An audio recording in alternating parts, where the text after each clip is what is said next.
Juan capítulo 8, voy a leer del versículo 1 al versículo número 12, la palabra del Señor, y dice así: y Jesús se fue al monte de los olivos, Juan 8:1, y por la mañana volvió al templo, y todo el pueblo vino a él, y sentado él les enseñaba. Y entonces los escribas y los fariseos le trajeron una mujer sorprendida en adulterio, y poniéndola en medio le dijeron: Maestro, esta mujer ha sido sorprendida en el acto mismo de adulterio.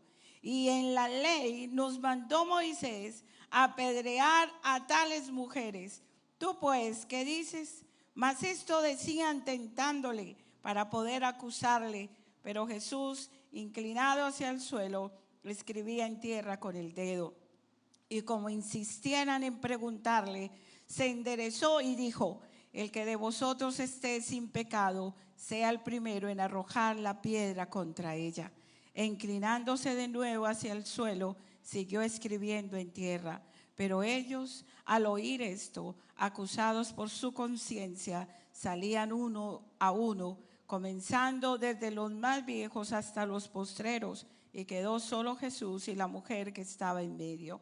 Y enderezándose Jesús, y no viendo a nadie sino a la mujer, le dijo: mujer, ¿dónde están los que te acusaban? ¿Ninguno te condenó? Y ella dijo: ninguno, Señor. Entonces Jesús le dijo: ni yo te condeno, vete y no peques más. Y otra vez Jesús les habló diciendo: yo soy la luz del mundo, y el que me sigue no andará en tinieblas, sino que tendrá la luz de la vida. Amén y amén. Pueden sentarse, hermanos. Quiero hablar bajo el tema: un gran apagón se acerca. ¿A quiénes les gusta vivir sin luz? Ya nos acostumbramos tanto a la luz que no concibimos siquiera pasar un momento sin ella y todos los beneficios que ella trae. Hace creo que un mes atrás hubo un gran apagón en España, y ese gran apagón por unas horas trajo grandes desastres económicos. Se perdieron vidas, porque imagínese a alguien en una operación y que se vaya la luz. Fueron vidas que se perdieron. El caos con relación a los aviones que no podían aterrizar porque no había quien les informara cuándo podían aterrizar. El caos en los carros, y todo esto hizo entender lo importante que es la luz. Y entonces, en medio de todo esto, en meditar en medio de todas estas cosas, es también necesario oír al Señor, hablarnos, hablar a nuestro corazón, porque sabe, hermanos, el mundo lo están envolviendo grandes y profundas tinieblas. Y la tiniebla no es el apagón de esto natural que el hombre ha hecho. El apagón son todas las corrientes, los pensamientos, el pecado, la idolatría, el constante corazón del hombre con el deseo de hacer el mal. Eso es lo que trae oscuridad.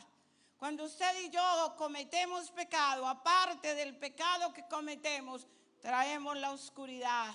Poco a poco, lentamente, la oscuridad está tomando posesión de muchas mentes y de muchos corazones. Esta es una nación que nació bajo Dios y que así lo puso en su moneda, lo más importante, una nación bajo Dios. Lo que quiere decir que un día esta nación fue tan iluminada por el poder del evangelio que tuvieron que darle el crédito a Dios, no al hombre, sino al crédito de todo lo que el Señor había hecho en bienestar a ellos. Yo le pregunto en esta tarde: ¿por qué vino al templo? Y decimos: bueno, porque yo pertenezco a la iglesia. Es que no quiero que el pastor me jale las orejas y me llame, por eso estoy aquí. Otro dirá: porque es que no tengo nada más que hacer que ir al templo. Amén. Por cualquiera que fuera la razón que estemos aquí, hoy démosle gloria a Dios por estar aquí. Démosle gloria por este momento que Él nos prestó la oportunidad de estar aquí. Porque tal vez usted vino con una intención y con un pensamiento, pero el Espíritu Santo lo va a regresar a su casa con otro pensamiento y con otra intención. Es imposible estar en la presencia del Señor y que alguna fibra de nuestro corazón no sea tocada cuando escuchamos al Maestro. Y quiero que miren esta tarde estos versículos conmigo. El primer versículo que leímos dice: y Jesús se fue al monte de los olivos, y por la mañana volvió al templo, y todo el pueblo vino a él, y sentado él les enseñaba.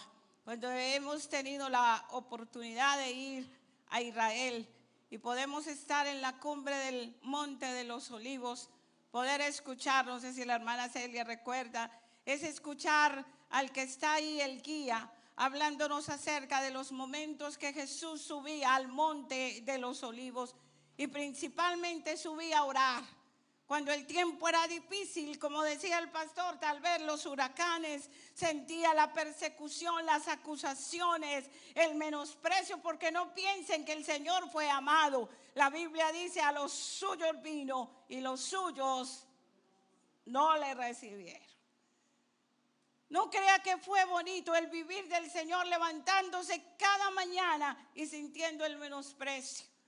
Algunos le decían: vete a otra región, aquí no te necesitamos. Lo veían hacer señales, maravillas y milagros y la gente no hablaba: qué bueno que se quede aquí. Por el contrario, hay que matarlo. Trae unas enseñanzas medio raras, medio extrañas. La vida del Señor no fue fácil. Si usted espera que la suya sea fácil, quiero decirle que la del Maestro no fue fácil. Y si no fue fácil para él, que podía amar con toda sinceridad, que podía hacer milagros, ¿qué decimos de usted y yo que somos imperfectos? Que cualquier cosa nos desalienta y nos desanima. Estos versículos dicen que después que fue al monte de los olivos, vino al templo y allí en el templo el Señor comenzó a enseñar. Muchas veces pensamos que todo lo que pasa en el templo es bonito y que todas las personas que vienen al templo son buenas y que vienen a aportar luz mayor que oscuridad. Pero quiero hablarle a la mente y al corazón suyo. ¿Por qué se destruyen las iglesias? ¿Por qué se van tanta gente que se les ha hecho tanto bien? Que desde aquí se inspira a seguir y a servir al Señor con todo el corazón. Déjeme decirle que Jesús enseñaba en el templo y que todas las veces el Señor lo que hacía era el bien. Pero de repente en aquel día de servicio, la palabra del Señor, si usted sigue conmigo, entonces nos va a decir en el versículo número 3, entonces los escribas y los fariseos trajeron a una mujer sorprendida en adulterio y poniéndola en medio le dijeron: maestro, esta mujer ha sido sorprendida en el acto mismo del adulterio.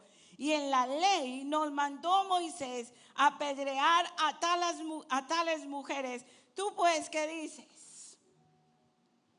¿Quiénes llegaron al templo? Llegaron los escribas y los fariseos.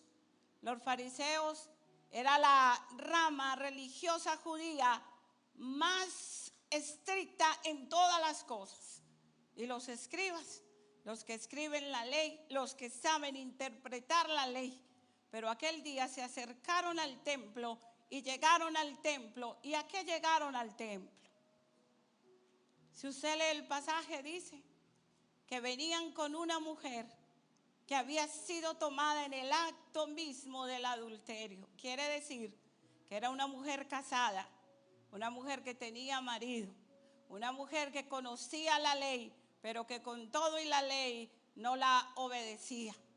¿Cómo la sorprendieron? No lo sé, pero lo cierto fue que ese día tanto los escribas como los fariseos dijeron: vamos a llevarla a Jesús al templo y vamos a decirle en qué posición y condición la encontramos. Pero ¿para qué llevaban la mujer? Según usted leyó, ¿para qué llevaban la mujer? Querían que Jesús la aconsejara y le dijera: no está bien que engañes a tu marido. no está bien porque el pecado te va a destruir. Querían que Jesús la aconsejase, la redimiera, hiciera algo a favor de ella. Si usted entiende bien, eran los escribas y los fariseos en el camino bien antes de traerla a Jesús. Ellos pudieron haber hablado con ella y de haberle dicho: lo que tú haces no está bien. Estás destruyendo tu matrimonio, estás avergonzando a tus hijos. Y aunque la Biblia no habla que tuviera hijos, tal vez era una madre, esposa, tal vez era abuela, una hermana, una hija. Pero cuando ellos la tomaron, la intención era que sobre ella se tuviera todo el peso de la ley de Moisés. Y la ley de Moisés dice que todo el que fuera tomado en el acto del adulterio debería de ser apedreado. ¿Cuál era la intención? Apedrearla, destruirla, para que se cumpliera la ley en ella. Pero también dice la Biblia que la trajeron para tentar a Jesús y acusarlo. Qué triste es que muchas veces vengamos al templo a tentar y acusar al hermano, a señalar al que dijo, al que no dijo, al que predicó, al que no predicó, al que el pastor saludó y no saludó. Porque muchas veces entramos al templo y entramos en la posición de querer acusar a alguien, destruir a alguien, cuando esta casa tiene que ser una casa de adoración, tiene que ser una casa de comunión, una casa de relación, una casa de unidad. ¿Quiénes programaron este día? Los escribas y los fariseos. Eran hombres de conocimiento, eran hombres de ciencia, eran hombres de sabiduría, conocedores de la Torá. Pero el conocimiento sin obediencia es oscuridad. El conocimiento sin amor es oscuridad. El conocimiento sin una verdadera relación simplemente es oscuridad, y es una verdadera religión que no sirve absolutamente para nada. Podemos saber mucho y saber toda la Biblia, pero si no la obedecemos, estamos en la posición de Satanás. Satanás conoce toda la Biblia, pero él no la obedece.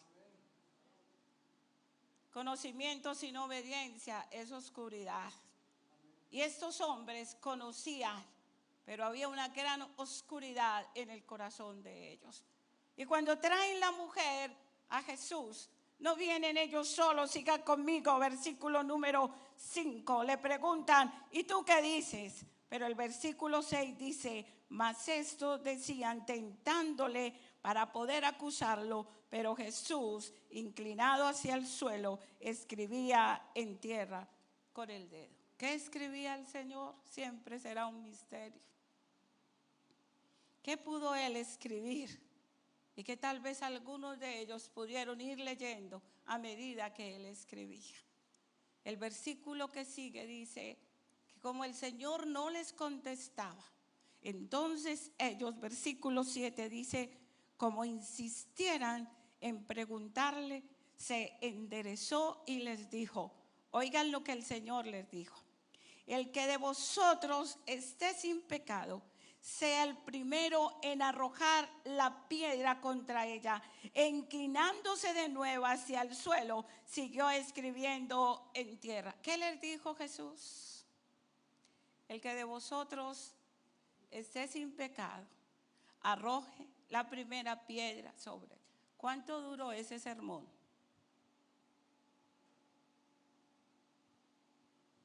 ¿Cuánto duró ese sermón? El que de ustedes esté sin pecado, tire sobre ella la primera piedra y vuélvese en incline. 1 minuto. Nosotros nos echamos a veces 41 horas. Y sabe que la gente se va, empiezan a dormirse, uno como que empieza a arrullarlos desde aquí. Y vuelven la próxima semana y usted le pregunta, ¿cuál fue el sermón del pastor el domingo?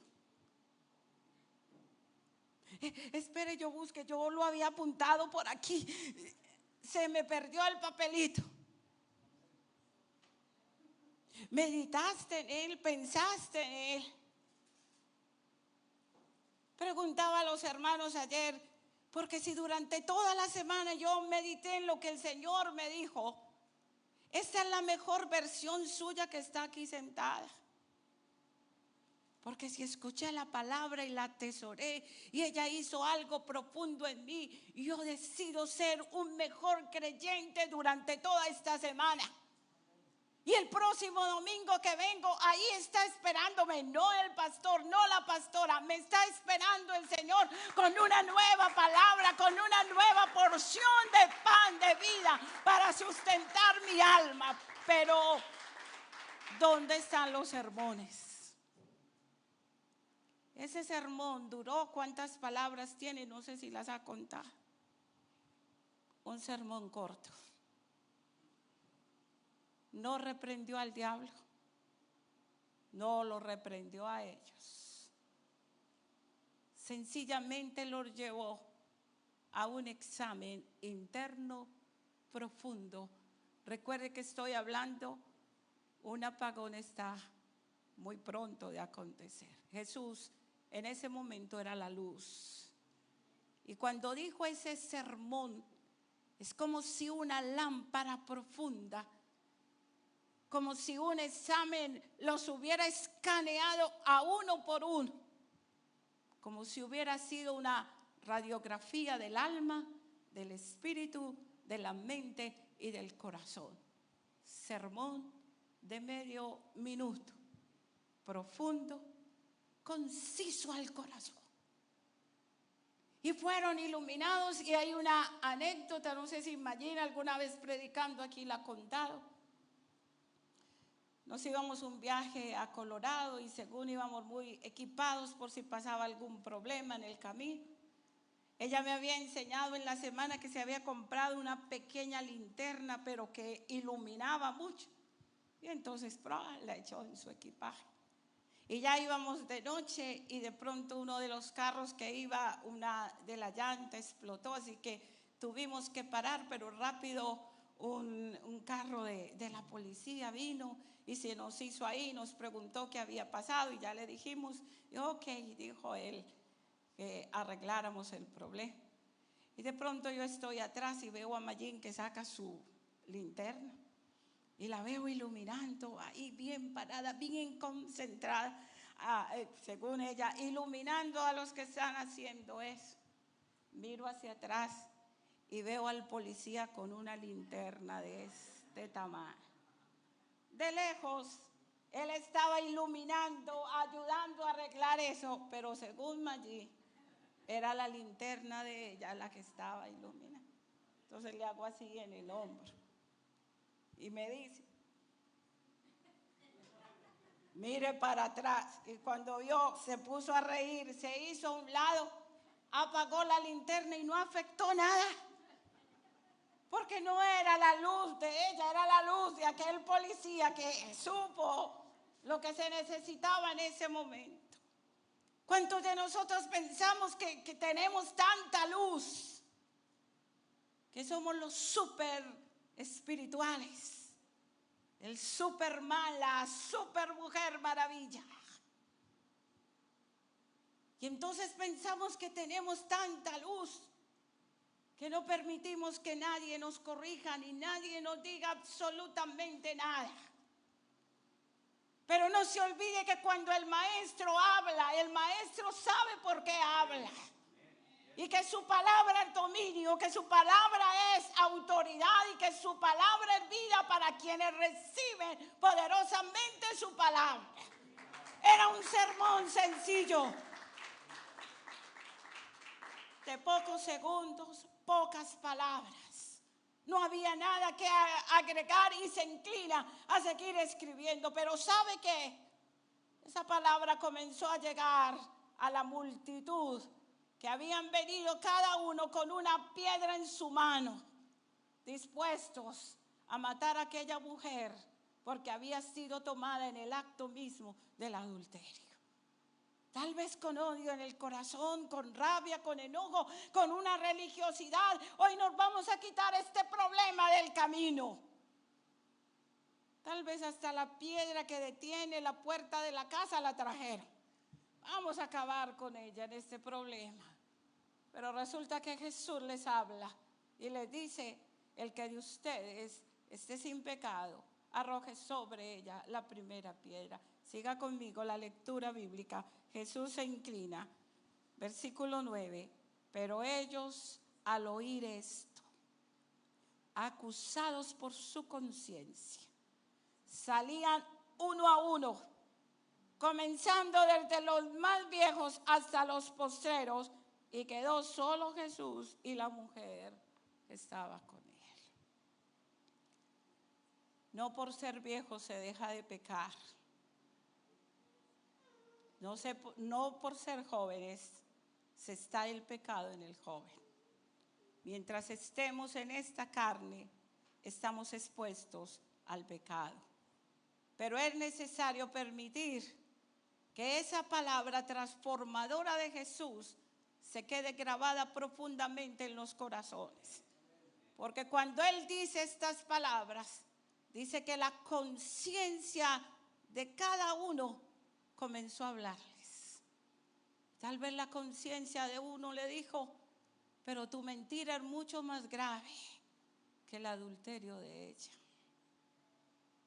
Tu murmuración ha hecho mucho más daño que lo que ella ha estado haciendo. Tú eres de los que roban y piensas que no ha pasado nada, pero el Señor sabe que el robo también es pecado. Eres tal vez un idólatra encubierto y cada conciencia comenzó a hablar. Y fue tan fuerte la voz de la conciencia que los más viejos fueron buscando cómo salirse de ahí, porque no pudieron resistir la palabra, no de 40 minutos, el sermón de medio minuto que los llevaba a decirles: es necesario que tengas un cambio personal antes de venir a ser el juez y matar a alguien. Siéntate en la silla y considera tu vida y tu caminar delante del Señor. ¿Qué hicieron los jóvenes? Como se dice por ahí, paticas, ¿para qué te quiero? ¿Dónde estaban las mujeres religiosas? Pero también, si usted examina, ¿dónde estaban los escribas y los fariseos? Ellos eran los religiosos. Ellos eran los que conocían la ley. Jesús dio un tiempo prudente para que la mujer también reflexionara. Porque si no pasa eso, ese día que se constituyó en la oportunidad de ella de romper con todo el pecado, ella hubiera seguido haciendo lo mismo. Pero aquel día, aquello que parecía malo, se convirtió en una oportunidad de un verdadero arrepentimiento para la vida de ella. Fueron pasando los minutos. Muy seguro que Jesús escuchaba el correr y el huir de la multitud. Pero luego, ¿qué hace el Señor? Después de un momento prudente, enderezando Jesús y no viendo a nadie, sino a la mujer, le pregunta: ¿dónde están los que te acusaban? ¿A quién le gusta ser acusado? ¿Ha estado alguna vez que el dedo todo caiga sobre usted? Los mayores lugares a veces de acusación cruel son las mismas casas y nuestras mismas familias. Tal vez le preguntaron a ella: ¿y por qué caíste en adulterio? Y tal vez viene: es que mi marido es un bueno para nada. En cambio el vecino sí me miraba bonito. Es que mi marido me visto bonita para él y más le dice a la pared algo que lo que me dice a mí. Pero apenas yo salgo a la puerta, el panadero me dice que todo me queda muy bien y muy bonito. ¿Y por qué caíste en adulterio? Es que le digo a mi marido que necesito para unas chanclas y me dice: otras. Hace 5 años te compré unas y ¿por qué quieres otras? En cambio el vecino pasa y me dice, vecina, cuando necesite algo, cuente conmigo.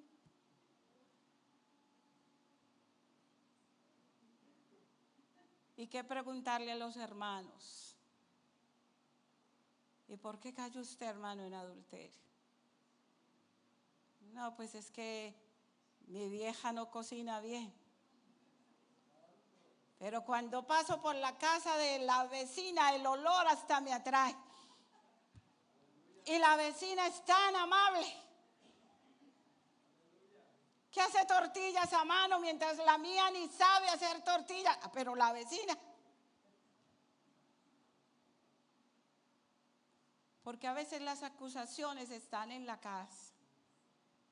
Tú no sirves para nada. Razón me decía mi mamá y no le hice caso.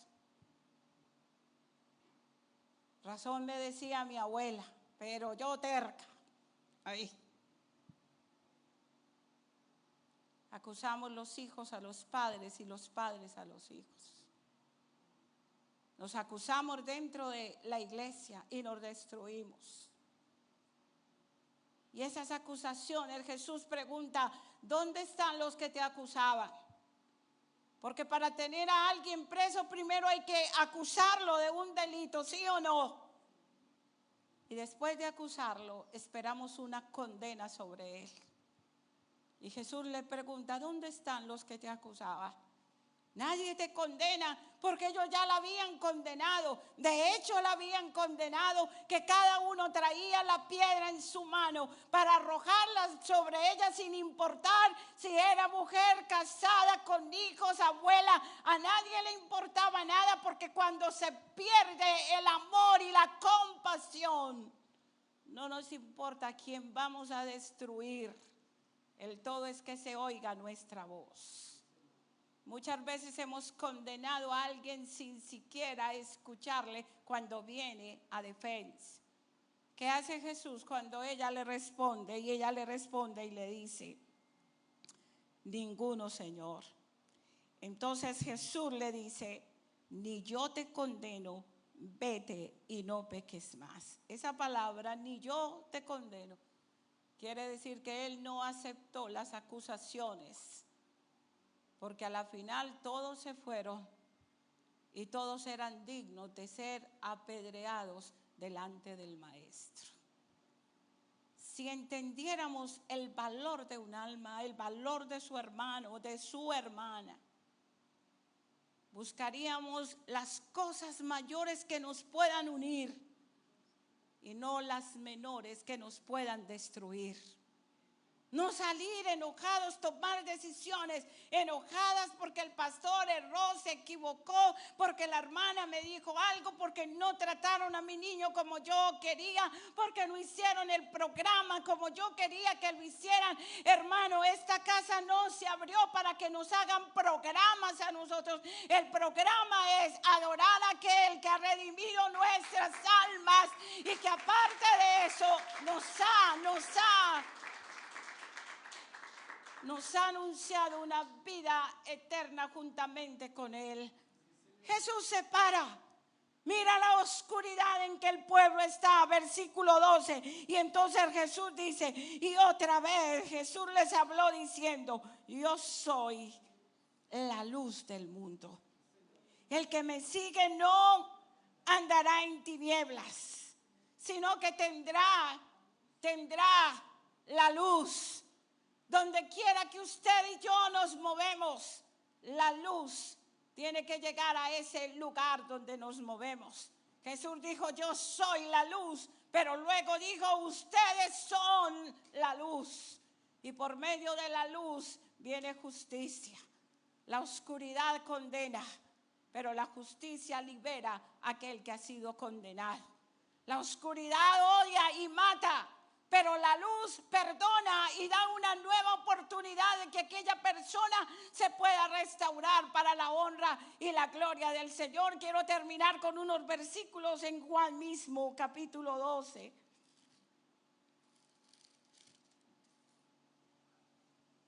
Juan capítulo 12, versículo 44. Juan 12, 44 dice, Jesús clamó y dijo, el que cree en mí, no cree en mí, sino en el que me envió. El que me ve, ve al que me envió. Yo, la luz, he venido al mundo para que todo aquel que cree en mí no permanezca en ¿qué? En tinieblas. Yo, la luz, he venido. ¿Sabe por qué vino el Señor? Porque el hombre estaba en tinieblas, en oscuridad, bajo el reino legal de Satanás. Pero una vez que Jesús vino, las tinieblas comenzaron a retroceder y Jesús comenzó a mostrar los bienestares de estar bajo la luz. Todo aquel que viene a Él no puede permanecer en oscuridad. La luz tiene que sacarnos de cualquier maldición, de cualquier esclavitud, de cualquier pecado oculto que podamos estar viviendo. La luz tiene que venir a nuestra vida. Versículo 47 dice, y el que oye mis palabras y no las guarda, yo no le juzgo, porque no he venido a juzgar al mundo, sino a salvar al mundo. ¿Qué hizo Jesús con esta mujer? ¿La juzgó? No, la salvó. Él era la luz. Y cuando Él expuso a los demás sus pecados, a ella la libró. Él no vino a juzgar, Él no vino a condenar. Él vino por el contrario a darnos vida y darnos vida en abundante. Amén. Él es digno, hermanos, de recibir toda gloria y toda adoración. ¿Por qué está usted aquí? Porque por el mundo, por nuestra familia, nuestro vecindario, estamos juzgados y condenados. Pero cuando vinimos a Él, Él nos ha dado una oportunidad de que nos podamos acercar a Él confiadamente. ¿Qué hace con la mujer? No se torna el juez de ella. Con un sermón, ¿cuánto duró el sermón? ¿Recuerda cuánto duró el sermón?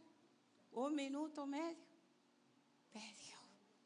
¿Cuántas palabras? ¿Alguien contó las palabras? 16 palabras. Un sermón de 16 palabras.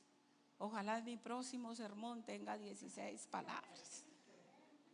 Versículo 48 dice, el que me rechaza y no recibe mis palabras, tiene quien le juzgue. La palabra que he hablado, ella le juzgará en el día postrero. ¿Quién juzgará al hombre? La palabra. Pero es que yo no vi, a mí no me dijeron, a mí no me contaron. La palabra va a decir, yo no te dije, yo no te conté, yo no te enseñé. Si todo lo que el hombre necesita saber para acercarse a Dios está por medio de su palabra. En aquel día la palabra será la que va a juzgar, porque Dios mismo es la palabra. ¿Y quién puede contra Dios decirle, yo no vi, yo no oí, a mí no me dijeron? Él va a decir, la palabra te dijo. ¿Te acuerdas ese sermón? En el día, hoy estamos 18, mayo 18 del 2025. ¿Recuerdas el sermón? ¿Recuerdas la palabra? Yo allí estaba diciendo que yo soy la luz y que el que guarda mis palabras no puede permanecer en tinieblas, porque yo he venido para derrotar las tinieblas y darles vida eterna. Versículo 49 y 50 dice, porque yo no he hablado por mi propia cuenta. El Padre que me envió, Él me dio mandamiento de lo que he de decir y de lo que he de hablar. Y sé que su mandamiento es vida eterna. Así pues, lo que yo hablo, lo hablo por el Padre, que es el que me ha dicho. Así que Jesús dice, si lo que yo digo no lo digo por mí, lo digo porque el Padre fue el que me envió a que yo lo dijera. Aquel día usted y yo, más cerca, arrebatados, conociendo la muerte, pero un día estaremos delante de aquel que dijo, yo soy la luz. Hoy es el día. He oído mientras adoraban y oía al pastor. Hoy es el día de ponerle un hasta aquí a las tinieblas que nosotros puedan estar. Usted puede leer Proverbio capítulo 1 en su casa, se los voy a dejar de tarea. Dije que un gran apagón se acerca. Proverbios 1 dice que algún día los hombres van a buscar al Señor y ya no lo van a encontrar. Y me llamarán y dice, yo no me voy a dejar hallar, porque en el tiempo que yo les busqué, ustedes no me recibieron. Y en el tiempo que nosotros le busquemos, Él ya no nos va a recibir. Hermanos, lo que se acerca religiosamente, el mundo acaba de elegir un nuevo papa. Y lo que este hombre viene a hacer, traerá luz o traerá tinieblas, usted tiene la respuesta dentro de su corazón. La política en este gobierno está cambiando, en nuestros gobiernos, en nuestros países. Los matrimonios ya no son lo que antes eran. Los jueces ya no juzgan con la justicia que deberían de juzgar. Matar un niño, regalarlo, es aprobado por muchos gobiernos. En muchos países se condena a quien golpea a un animal, pero a la mujer que aborta a un niño se le dan todos los derechos legales para que lo pueda hacer. Las tinieblas están tomando grandes fuerzas. Y a nuestro alrededor, sin que usted se dé cuenta, centros de oscuridad, de brujería, de hechicería, usted los va a ver por la ciudad. Venga, le leemos las cartas, le traemos al que se fue, le amarramos al que quiere irse, le hacemos y deshacemos. Esas son las fuerzas de oscuridad que ahora tenemos. ¿Qué se enseña en los colegios? ¿Qué se enseña en las universidades? Usted sabe que la Universidad de Harvard, años atrás cuando comenzó, era de familias creyentes que vieron la necesidad de levantar universidades bajo el temor y bajo la gracia del Señor. Han pasado los años y Harvard es una de las universidades que más personas ateas está mandando al mundo. No quieren saber de Dios por el conocimiento que tienen.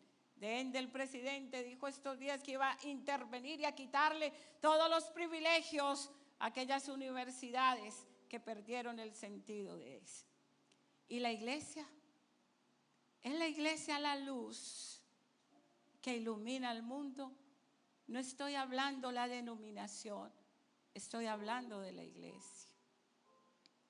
De líderes que en vez de venir y condenar, traigamos a Jesús al perdido. Señor, aquí está esta mujer, te necesita. Señor, aquí está este muchacho, te necesita. Señor, aquí está mi esposo, te necesita. Yo no soy nadie para juzgar, pero te necesita. ¿Qué tal si hoy nos acercamos y permitimos que nuestra conciencia, no orar por el marido, los hijos, el vecino? La Biblia dice que todos se fueron porque su conciencia comenzó a decirles, tienes que cambiar, tienes que confesar ese pecado al Señor, tienes que apartarte de todo lo malo que estás haciendo. Porque qué triste es, como dice la palabra, de qué le sirve al hombre si ganara todo el mundo y perdiera su alma. ¿Por qué no ora por su alma? Cierre sus ojos un momento. Ponga su mano derecha en su corazón. Usted se conoce. Usted conoce su lucha personal. Señor, cambia mi carácter, le podemos decir. Señor, tú sabes que por todo me enojo. Que cuando abrimos la boca maldecimos en vez de bendecir. Que muchas veces nos acercamos en oración a ti y venimos a acusar a tanta gente delante de tu presencia. En vez de decir, Señor, cambia mi corazón. Cambia mi mente, Señor, te lo pido. Cambia mi espíritu, Señor. Quita toda amargura que no me deja ver la gloria de un nuevo día. Quita el resentimiento, que yo pueda perdonar con todo mi ser al que necesite ser perdonado. Guárdame de los pensamientos que me destruyen. Guárdame del adulterio, de la fornicación. Guárdame, Señor, de la crítica y de la duda. Guárdame de menospreciar a otros porque no piensan igual que yo. Que me deje ser enseñada. Que me deje ser corregida para mi bien.